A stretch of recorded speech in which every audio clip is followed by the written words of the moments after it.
আসসালামু আলাইকুম। ভালো আছেন সবাই? আমি ভালো আছি আলহামদুলিল্লাহ।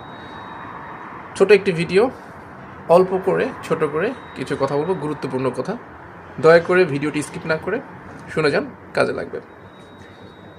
ইতালির ভিসার আবেদন হয়েছে 25 সালে, স্টিল চলছে। আবেদন হয়েছে বলতে এক দফা ক্লিক ডে হয়ে গেছে, ক্লিক ডেজ।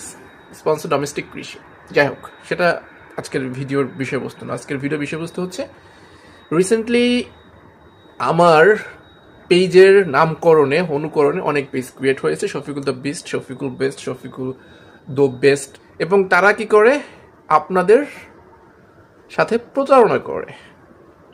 আমি কিন্তু আমার ভিডিওতে সবসময় বলে থাকি আমি ইতালির ভিসার আবেদন করি না, আমি খুবই নগণ্য একজন পার্সন, আমি কারো হেল্পও করতে পারি না ইতালির ভিসার আবেদন রিলেটেড। সো আপনারা যেটা করবেন সেটা হচ্ছে আমার পেজ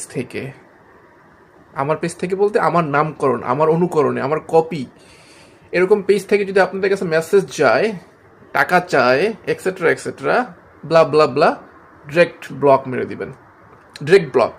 সো আমি কয়েকটা স্ক্রিনশট দিয়ে দিব, আপনারা দেখে নেবেন। এই পেজগুলো থেকে সতর্ক থাকবেন এবং এই ভিডিওটি পারলে একটু শেয়ার করে দেন। এতে করে অনেক বাংলাদেশি ভাই ব্রাদার, মিডল ইস্টের ভাই ব্রাদার প্রতারণার হাত থেকে রক্ষা পাবেন। ধন্যবাদ সবাইকে ভিডিওটি দেখার জন্য।